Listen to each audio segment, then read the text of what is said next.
On the same day, I was determined to gain custody of my daughter, even if it meant leaving with nothing. My 15-year-old daughter, brainwashed by toxic romance novels, smashed a Maybach at the mall entrance. She threw her soy milk at the other party's Armani bespoke suit, stomped on their crocodile leather briefcase with her white sneakers, insisting that the look he gave her in his car was malicious. She was warning him that money doesn't give you the right to do whatever you want. Welcome to Panda Storyboard. Put on your headphones, get cozy, and settle in. Let's enjoy this story together. If you like it, don't forget to subscribe and give the video a like. Now, let's begin. On this day, at the age of 43, I stepped into a police station for the first time. It was also on this day that after signing countless contracts, I signed one for a compensation amount far less than any of my previous business orders. This left me mired in debt, and my beloved daughter, who once looked down on my frantic efforts to work and provide for the family, now looks down on my frantic efforts to work and pay off her debts. My mom shouldn't be all about money. She should be like Aunt Mona, full of the scent of flowers. I only found out that she'd already met Mona, her dad's longtime mistress, under his guidance. The novels she read were also bought for her by Mona. Even if you get custody of me, I'm going to live with Dad and Aunt Mona. I hate you. She left with a suitcase full of things I bought for her, cursing me as she went. All she left me with was a 7 million yuan compensation bill, and a heart too cold to escape. I endured the pain, wanting to start my old business again.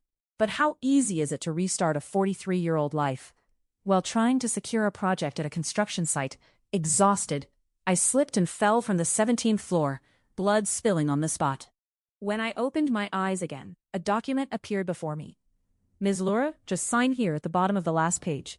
The lawyer's voice rang in my ear, pulling me back from my wandering thoughts. My gaze gradually focused on the divorce agreement in front of me. Luckily, it hasn't been signed yet. Everything in my mind feels like a hazy daydream, both real and shattering my long-held beliefs. Ms. Laura, is there an issue with the content? We followed your instructions exactly. No problem. I've changed my mind. I lightly scratched the documents in my hand, my thoughts racing as I plotted a course of action. What? Oh, okay, I'm on it right away. The secretary, hearing me address Mr. Harlan by his full name for the first time, was momentarily caught off guard. Her professional instincts immediately told her that a storm was brewing. Assets to be divided 90-10, with the daughter going to him. Redraft as quickly as possible. Ms. Laura, would you like to reconsider? The one is really... I thought she assumed I'd changed my mind to protect my own interests, but I was only asking for 1/10. It's frustrating. 9 for him, he gets 1. Oh. I'll take care of it right away. The lawyer dashed out of the office this time. No more hesitation or worrying about my daughter's feelings. My mind suddenly became unusually clear. Thinking about how I didn't dare to have a second child all these years to prevent her from being wronged. Yet in her eyes, it became me being selfish and not wanting her to have siblings to accompany her. Now your dad made one for you. Are you happy? The thought of Mona's so-called ex-husband's child, who is only half a year younger than ours, makes me feel particularly disgusted now. Thinking back, who would believe Harlan cared more about that child than his own daughter, claiming there was nothing wrong with his identity? I was so naive to think he was just being kind to the child because he felt sorry for the loss of her father. Seeing those similar features now, I wonder how many years this mistress has been kept. Laura, did you call for me? Harlan was lounging in his office with his legs crossed, sipping tea, when he heard his secretary say I was looking for him. He thought it was about the divorce agreement they'd been discussing over the past few days, especially since his beloved daughter was on his side, and he was likely to get all the assets. The lawyer has been conducting an asset evaluation these past 2 days and found several unaccounted-for expenditures after you joined the company. I paused for a moment, watching his back grow stiffer, his hands unconsciously clenching into fists, his expression unusually tense. Oh, there really is? Laura, those are all expenses required for company entertainment. Haven't I told you about them? This nickname we've had since college sounds particularly grating now. So, could you please ask Manager Harlan to complete the entertainment project expense receipts one by one? After all, this is on the company account, and since we're parting ways now, it's best to keep things separate to avoid any misunderstandings. Harlan's face darkened, He thought I would handle everything for him, and he could just sign the divorce papers. To his surprise, he now had to reimburse the company. He'd taken so much money, big and small, that he'd never kept track. Now we had to find receipts and expense details. Where on earth could he find them? Laura, you see? At the office. Please call me Ms. Laura. After all, we're still discussing business matters. Harlan frowned, apparently not expecting this move from me. Although after our divorce you'll still manage the company. These subordinates have all come up step by step, and the process can't be disrupted. So it'll be easier for you to manage in the future. I gently threw out a bait. If it's too tight, the fish won't bite. That makes sense. So have the finance department calculate it. I'll personally cover it for now. Harlan thought that now the company would soon be his. It was just a matter of putting the money back in and taking it out again. I'll have to sweet-talk her into signing the divorce papers first. Funny. I was thinking the same thing. I'll have the finance department calculate the list, but these are minor matters. Let's focus on the main task first. I pushed the revised contract over to him. Let's split the assets 90-10. Tiffany doesn't like the house we're living in now, so I'll take it. What do you mean, 90-10? Isn't it supposed to be? His voice suddenly grew excited, but then he seemed to realize he'd said something inappropriate and quickly stopped himself. What's going on? Tiffany said last night that her mom agreed to leave with nothing. Why has it changed now? Tiffany wanted to go to Province A to study art, right? This 9% can be her tuition fee. You don't have any objections, do you? I stared at him intently. He seemed hesitant and didn't immediately agree. Look, I told you it was your dad who refused. You can't blame me this time. I suddenly pulled out the phone I'd been holding on my thigh. It was clearly showing an ongoing call. Daddy, you actually said no, even though I've been helping you all along? The daughter's pouting voice came through the phone. See? When the benefit becomes personal, who would be foolish enough not to fight for it? Oh, my dear, how could Daddy say no? If you want the whole world, Daddy will buy it for you. Harlan was afraid that his daughter might say something rash in her anger, so he quickly agreed. 2% it is. After all, he's still getting the bigger share. Will Daddy come with me? The sweet voice of his daughter came through the phone, a tone she would never use with me. Of course. As soon as Daddy finishes his work, he'll come and play with you. Okay. I knew Daddy loves me the most, unlike someone who's always too busy or says next time. I really wanted to ignore her subtle digs at me, yet my heart couldn't help but ache. When has her mother ever had a next time? She's the one who's been busy with Harlan, showing off her new life with Aunt Mona all day long. But what do you know? You're just a child who's been brainwashed by romance novels. After years of being her ATM and chauffeur, in her eyes, I was just the villain who prevented her from having the perfect family with Daddy and the flower-scented stepmother. Ha! It turns out that saying such cold-hearted things is so easy. I clasped my hands together, looking at the man I've known for years. Every day in business, it's all about cutthroat competition. I've always tried to avoid bringing that kind of approach into my family life. In the end, you treat people as your support and family, but they treat you as a target and a worker. What a cruel irony. I want to be with Daddy. After weighing the pros and cons, the daughter still followed her heart. Daddy would buy her candy and cover up her failing grades. The best part is that with Daddy, she gets to see Aunt Mona, whose hand-tied bouquets are so beautiful that all her classmates envy her when she posts them on social media. Sign it. We have a handover meeting this afternoon, but we can still make it to the notary. I pushed the divorce agreement directly in front of him, but he hesitated and couldn't bring himself to sign. Daddy, I'm going to the mall first. Remember to come find me for dinner. I mean, Daddy. The call abruptly ended. Just as I was about to put my phone away, I noticed the contact name above it, My Dear Daughter. After thinking about it, I changed it to Tiffany. One-sided love ends here. I've seen the flower bouquet she posts on her social media, but I never imagined she'd think a $30 bouquet is more valuable than the life I've given her. A foreign language school that costs over $300,000 per semester from kindergarten until now. The latest series of smartphones and computers, new shoes and backpacks, whatever she wants, I pay for it. Which one isn't worth dozens or even hundreds of bouquets? Probably because I've been doing so well for the past decade. Neither he nor his daughter ever suspected I'd mess around with money. Harlan didn't even bother to read the agreement in detail. He was still hung up on the issue of Tiffany's custody. If we can't decide now, let's talk another day. After all, I don't have anywhere else to go except this company. Forget it. It's just a kid. I'll just send her to boarding school. It's not worth less than a company. Without hesitation, he quickly signed his name. After the lawyer confirmed everything was fine, I grabbed the car keys, and the three of us headed straight to the Civil Affairs Bureau to avoid any further trouble.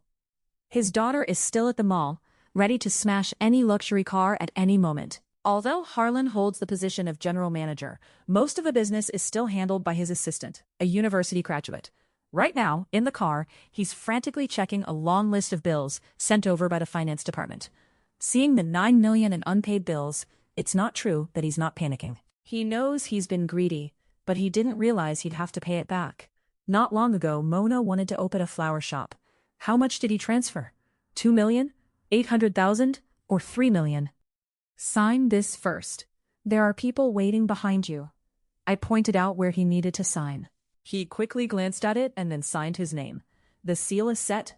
The matter is done. Go back. You can still make it to the meeting. I touched the embossed seal on the divorce certificate.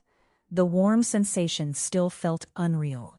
Go handle the matters of property and funds allocation. Come back to me when you're done. Understood. The lawyer took a taxi and left directly. I was driving the Maybach, and Harlan got straight into the back seat, still carefully checking the bill sent by the finance department on his phone. Not to mention this custom-made suit really gives him the vibe of a successful entrepreneur. As soon as I arrived downstairs at the company, I received a notification call from the police station. Tiffany smashed someone else's Maybach. I stood in front of my car, realizing she wasn't just overdosing on novels, she also had it out for me. And there it is, deliberately choosing the same model. I hung up the phone, and, acting as if nothing had happened, took the elevator up with Harlan. It's time to cut out the cancer in this company. Otherwise, he really thinks he can treat my hard-built business as his own corporation and do whatever he wants. Ms. Laura, apart from the 5% of the company's shares and the apartment in the housing community under Harlan's name, just counting the joint financial projects during your marriage, he could still get around $20 million in cash. I listened quietly to the lawyer's report. Everything joint has been dealt with, and I'm not afraid of losses. I just find it inauspicious. Harlan was still sitting in his usual spot next to me, but when I uttered those cold words, he suddenly felt a sense of unfamiliarity with the person in front of him. A bad premonition suddenly arose in his heart. Then, a colleague from the finance department came in to reconcile accounts with him, pulling his attention back to the numbers. The entire noon passed, and he didn't even have time to eat, as he was pinned to his seat, verifying the flow of funds, transaction by transaction. Every time he received his share, it immediately went to fill the company's financial hole. His phone kept ringing, and the icon of his beloved daughter kept lighting up and dimming. But at this moment, he couldn't care less. Watching the millions upon millions in expenses, his heart aching terribly. Only when the bills were cleared and over $10 million in funds continued to flow did his expression slightly ease. No worries, I'll get it back. This company is finally mine. However, the situation seems to be developing in ways he didn't anticipate. First, various departments presented evidence of his poor business performance and mismanagement. This included being unreachable multiple times during project tasks, embezzling project funds, and causing project progress to slow down or even fail. Next, the secretary revealed that the reports and research data submitted by Harlan were almost entirely done by him working overnight, while the bonus ended up in Harlan's pocket. Amidst the clamor, he helplessly turned his gaze to me, hoping I would, as before, pull him out of the dire straits and clean up this mess for him again. But I'm really sorry about that. Harlan, due to his personal incompetence, has caused significant financial losses to the company. He is hereby dismissed from his position as general manager. He may leave after completing the handover this afternoon. Laura, you venomous witch. You set a trap for me. The company is mine, and I'd like to see who has the authority to fire me. As he lunged at me with wild gestures, I simply took a cold step back and let the security guards restrain him. Watch, are you the only one allowed to scheme against me? Can't I be wary of you? I patted his twisted, furious face. When did my once beloved boy turn into such a greasy middle-aged man? I'm telling you, I just find your face absolutely repulsive. I couldn't hold back, and slapped him. Guess how much money you've spent on that mother and child over the years. I grabbed a handful of tissues and vigorously wiped every finger that had touched him. The flower shop, the house in Longhua Mansion, And your son's tuition and living expenses. It seems I've been supporting you for quite a few years. Harlan struggled to get up from the ground, but he was firmly held back by the company's security guards. Laura, you've always known I wanted a son. It's you who refused to try for the sake of your career. As he kept making up excuses, he convinced himself, and his voice involuntarily grew louder. If you were willing to have a child, would I have to go outside and have a child with another woman? All these years you've been focused on your career, while I've been taking care of the family. What's wrong with not being able to meet the company's deadlines on time? Don't you feel any guilt, like you've let down your family and your children? This passionate speech left all the colleagues present completely bewildered. No way.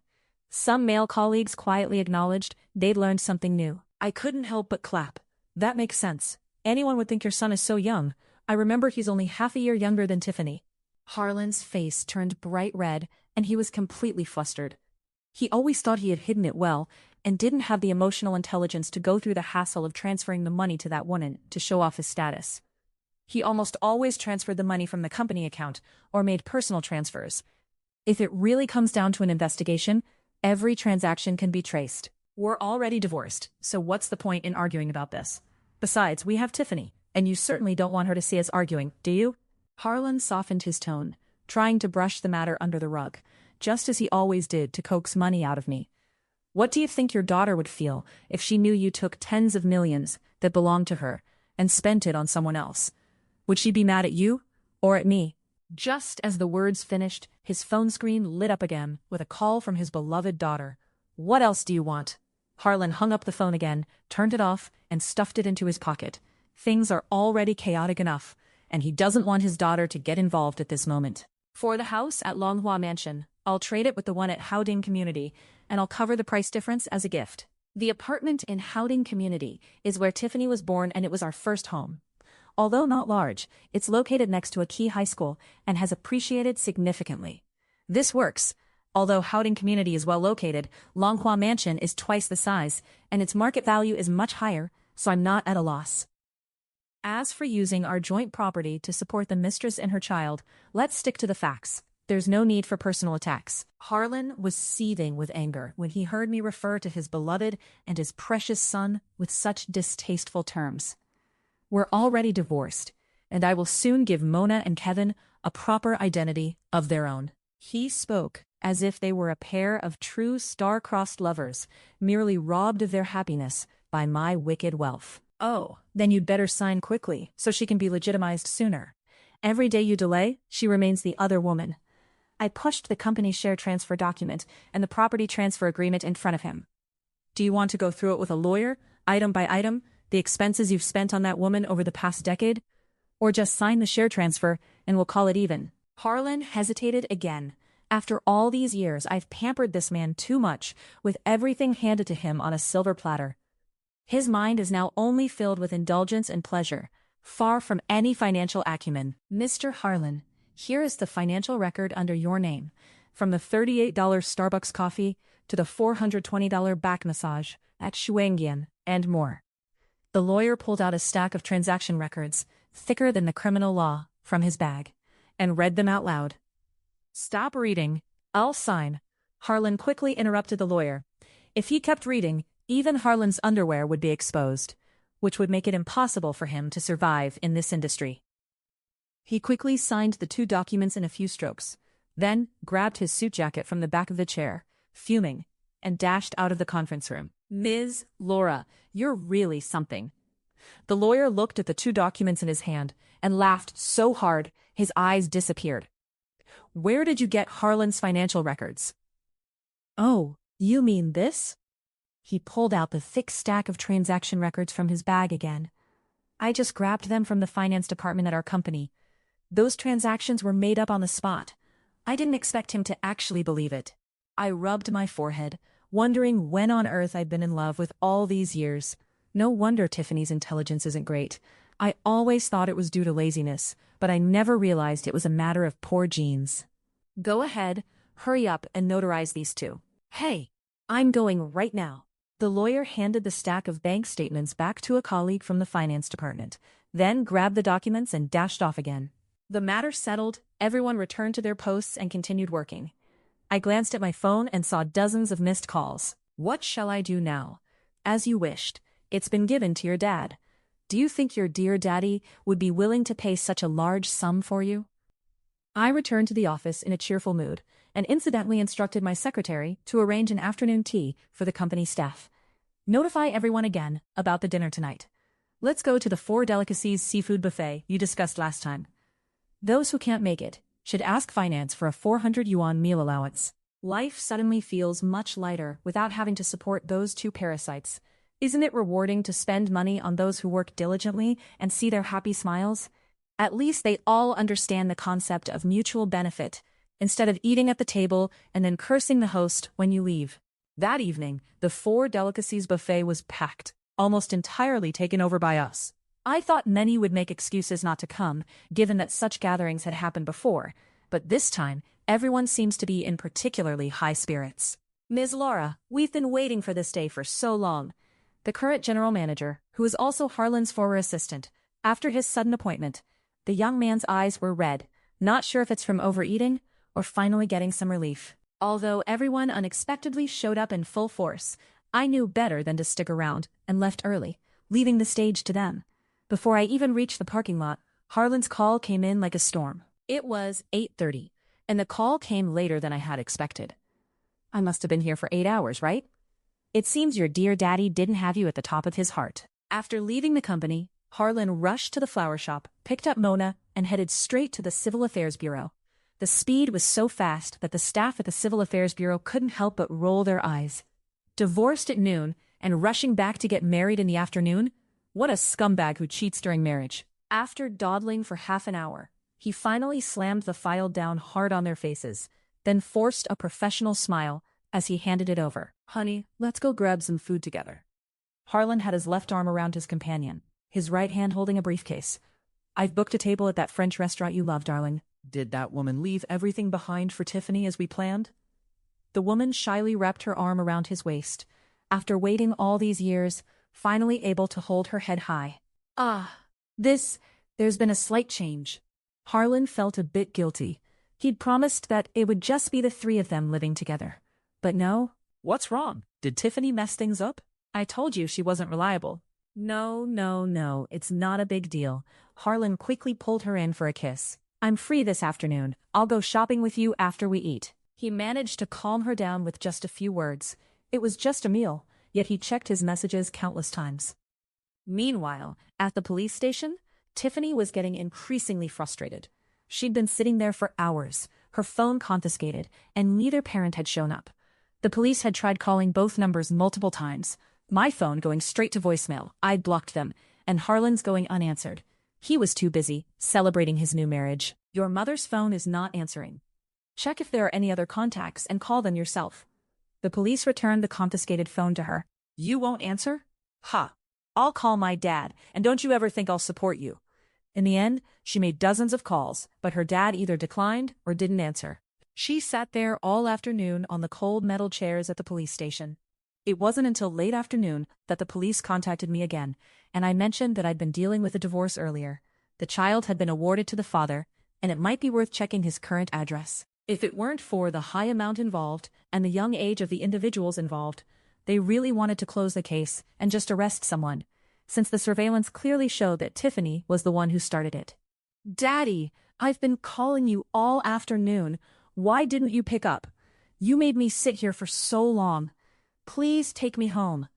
Tiffany threw herself into Harlan's arms, sobbing uncontrollably. After all, I'd never let her suffer the slightest bit from childhood, until now. Okay, don't be afraid. Daddy will handle it. Harlan glared at the opposing attorney, clearly displeased.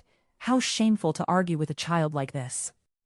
The opposing lawyer listed a series of items and amounts, each one making Harlan's face darker. In the end, he nervously pulled out his phone and called me. Hello? Laura? Laura, come to the XXX police station. Something happened to Tiffany. He spoke vaguely, in a vague manner, attempting to trick me into going there first. What am I supposed to do? I'm on the high-speed train right now. You go handle it, okay? I slammed the phone down, turned on airplane mode, and then leisurely set out for the airport. In my previous life, when I couldn't afford to pay, I also turned to you for help. What did you say back then? Laura, I'm in Province A right now. You handle it first. Laura, when we got divorced, you were the one who insisted on taking the kid. You should take responsibility for that. Laura, I'm not saying this to blame you, but you're just not a good mother. In this life, the role of a responsible and dependable person is yours to take on. I've taken a few days off for myself and plan to go to North City to try and secure a project I couldn't get before I died. At this point in time, it's 3 months earlier than the previous life, which is enough to seize the advantage. Mr. Harlan, here is the repair quote from the 4S shop and the price list of the items damaged by your daughter. The opposing lawyer handed over a lengthy quote, making Harlan's vision go dark again and again. He called his assistant, wanting to have the company's lawyer come over to assist, only to find that everyone in the company had blocked him. Out of humanitarian considerations, Mr. Grant has instructed to waive the mental damage compensation and lost wages. We hope Mr. Harlan will discipline his child more in the future. Harlan could no longer hear what the lawyer was rambling about. He was staring at the amount listed in the summary, 7,264,800 yuan. Not 72,64, nor 72648. How on earth did this Maybach have a 7 million disaster? What kind of man is he? It's just a little stain on his stuff. Does it really have to escalate like this? I think he's just trying to make sure I remember him. Tiffany finally managed to walk out of the police station. She rubbed her numb bottom and grew angrier the more she thought about it. I'm not falling for this trick. Harlan was completely tuning out his daughter's complaints now. Wait, how did the balance in the car drop to just over 3 million? And what about the 2,650,000 spent at 7 tonight? Could be that bag? A bag? 2,650,000. He suddenly remembered that there was a Hermes Birkin bag on the compensation list, compensation amounting to 2,740,000. Roughly equivalent to him spending over 5 million today on 2 bags. Harlan felt like fate had punched him twice. Bang, bang.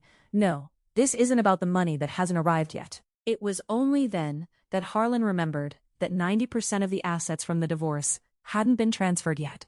It should come through in the next couple of days. Though most of it is probably still in the company, it's not that easy to liquidate. Oh, come on. Scaring yourself for no reason.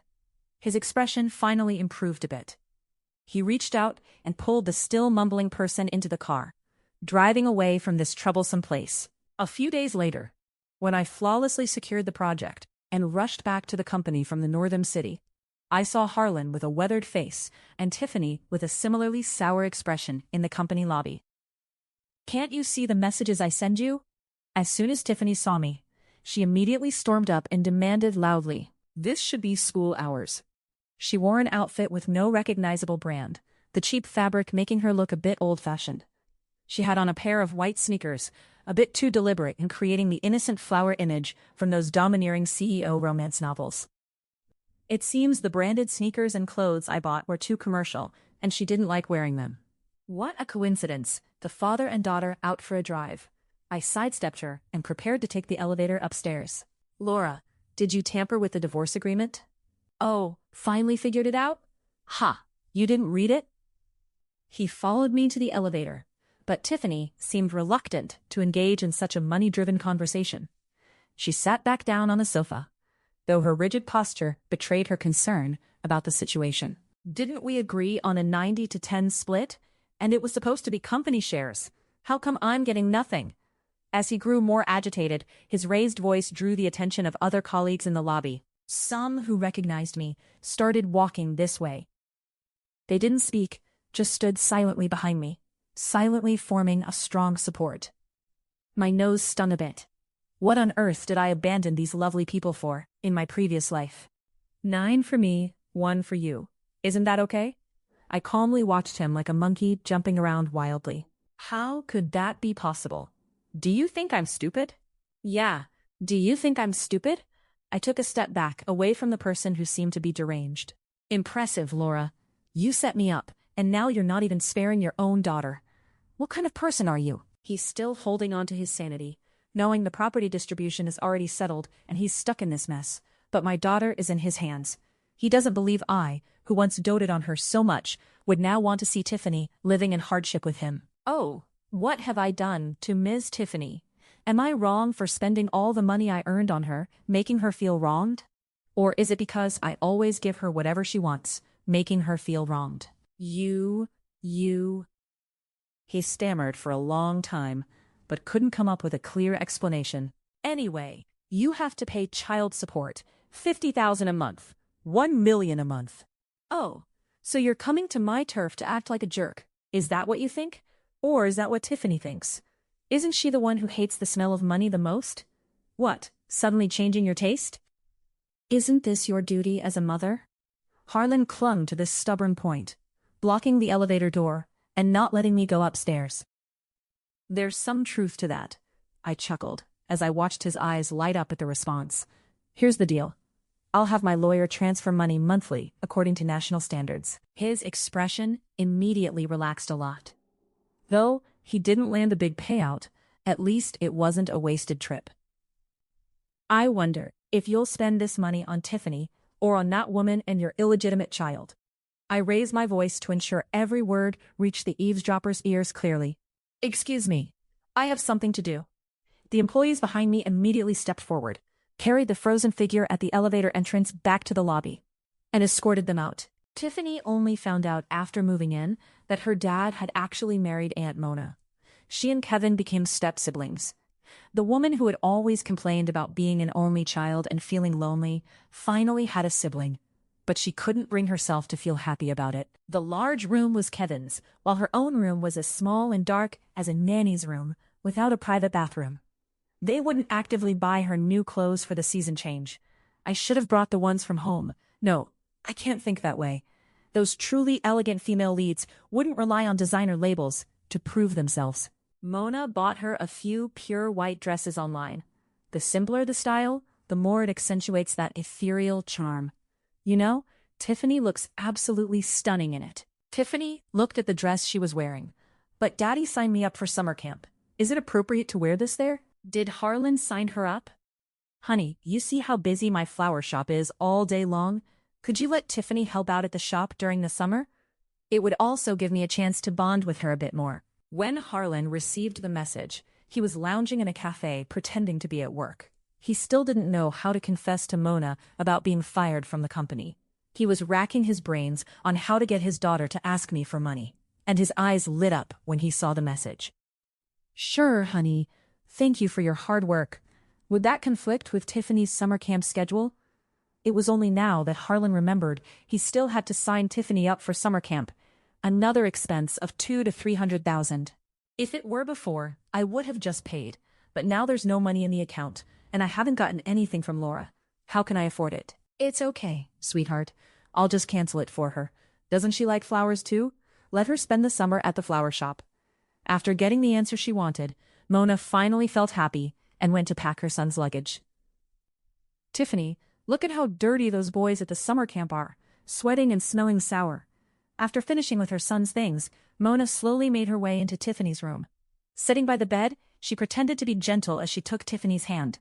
Why don't you come play at the flower shop this summer, and I can teach you flower arranging. With our beautiful Tiffany, how many excellent boys will be smitten?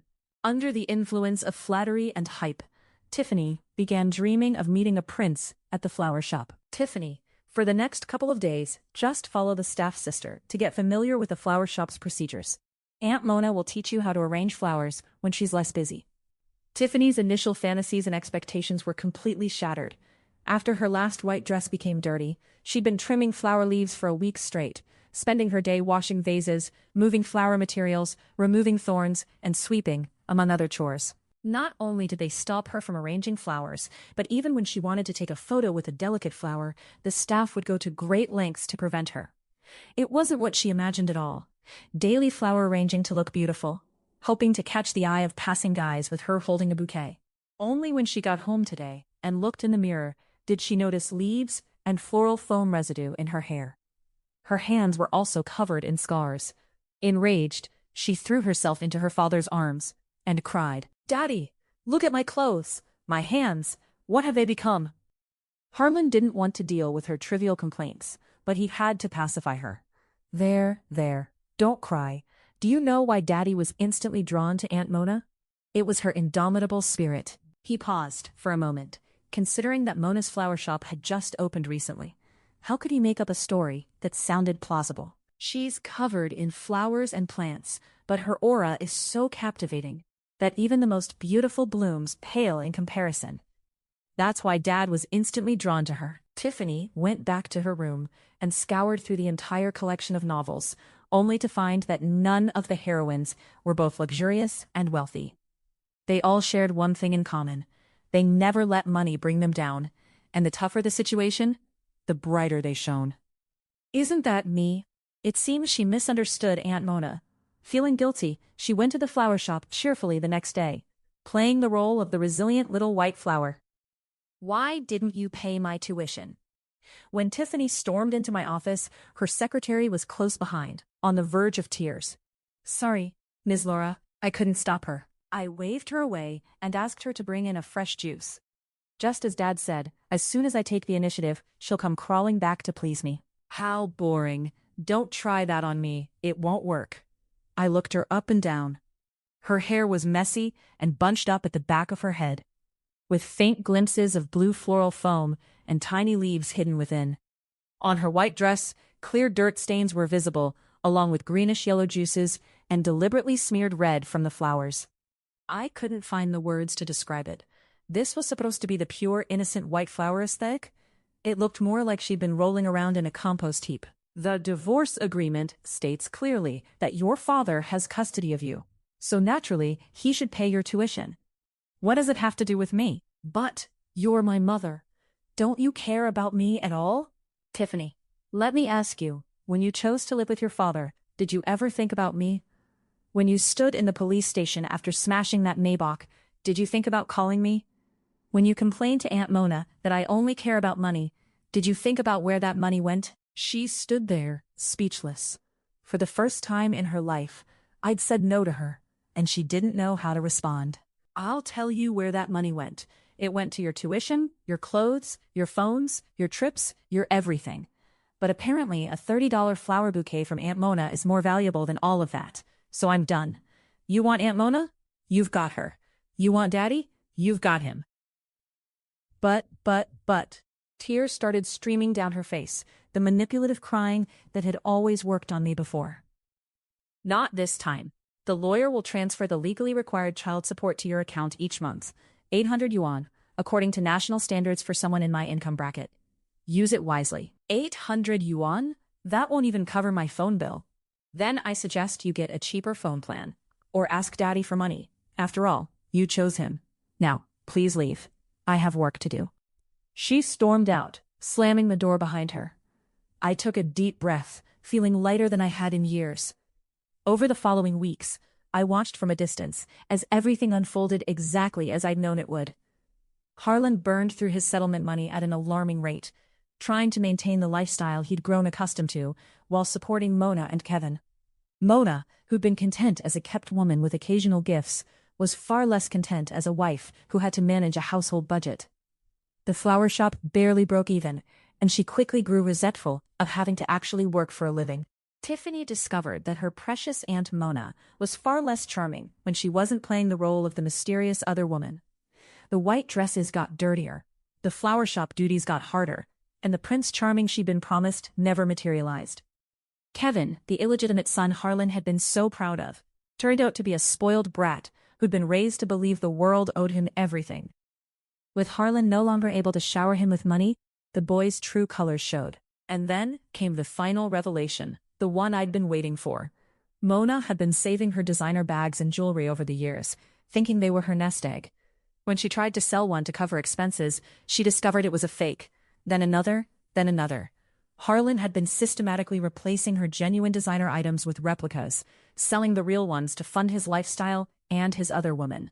Yes, there was another other woman, because of course there was. A leopard doesn't change its spots. The confrontation was spectacular. I didn't have to be there. The company gossip mill provided all the juicy details.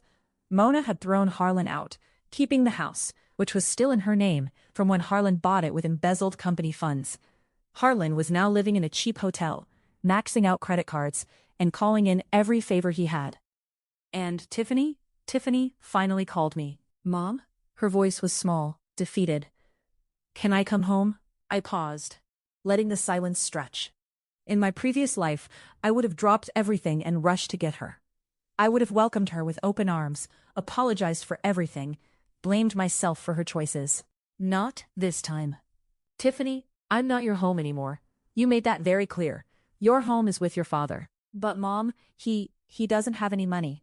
We're living in this tiny apartment, and Aunt Mona won't even let me stay there anymore. She says I eat too much, and I'm not her responsibility. Dad's never home, and when he is, he's just angry all the time. You had someone. You had me. But you chose to believe that I was just a money-obsessed workaholic who didn't love you. You chose to believe your father's lies and Aunt Mona's manipulation. You chose to smash a stranger's car because some novel told you that's what a strong, independent woman would do. Those were your choices, Tiffany. Please, Mom, I'm sorry. I was wrong. I'll be better. I promise. I'm sorry too, Tiffany. I'm sorry I raised you to think that love means never having to face consequences. I'm sorry I spoiled you so badly that you thought the world would always bend to your will. But I'm not sorry for the choices I've made since our divorce. For the first time in years, I'm living for myself, and it feels amazing. So what am I supposed to do? Figure it out. You're 15 years old.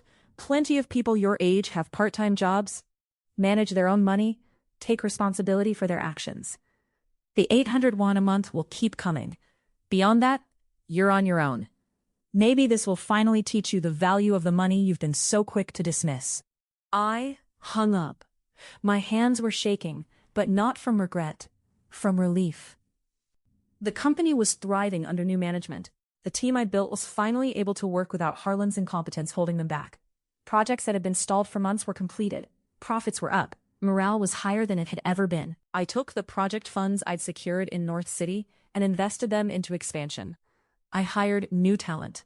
I mentored young professionals who reminded me of who I used to be before I'd sacrificed everything for an ungrateful family. 6 months later, I ran into Tiffany at a shopping mall. She was working at a clothing store, folding t-shirts. Her hair was pulled back in a simple ponytail, her white dress replaced with the store's uniform.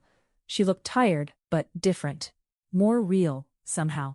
She saw me and froze. I could see her debating whether to ignore me or approach me. Finally, she walked over. Hi, Mom. Tiffany. I just wanted to say thank you. I know that sounds crazy, but thank you for not letting me come back. Thank you for not rescuing me. I've learned more in the past 6 months than I did in the 15 years before. I studied her face, looking for signs of manipulation, but found only genuine exhaustion and hard-won maturity. I'm glad to hear that. I'm paying Dad back for the Maybach thing, a little bit each month. It'll take me years, but I'm doing it. And I got my GED. I'm going to community college next semester. That's good, Tiffany. I'm proud of you. Her eyes filled with tears. Really? Really? This version of you? The one who works for what she wants? Who takes responsibility for her mistakes? We stood there for a moment, the mall noise swirling around us. Could we maybe get coffee sometime? Not as mom and daughter who owe each other anything, but just as people. I thought about it. The old me would have said yes immediately, would have already been planning how to help her, fix her, save her. The new me knew better. Maybe someday, Tiffany, when you've finished paying back that debt, when you've completed a semester of college, when you've proven to yourself, not to me, to yourself, that you're serious about changing. She nodded, understanding. That's fair. I'll call you when I get there. I'll answer when you do. I walked away, leaving her there among the folded t-shirts and clearance racks. It wasn't the reunion either of us had probably imagined, but it was real, and it was honest. And as I drove home to my beautiful, quiet apartment, free of tantrums and demands and ungrateful family members, I realized I didn't need her to change for me to be happy. I was already happy.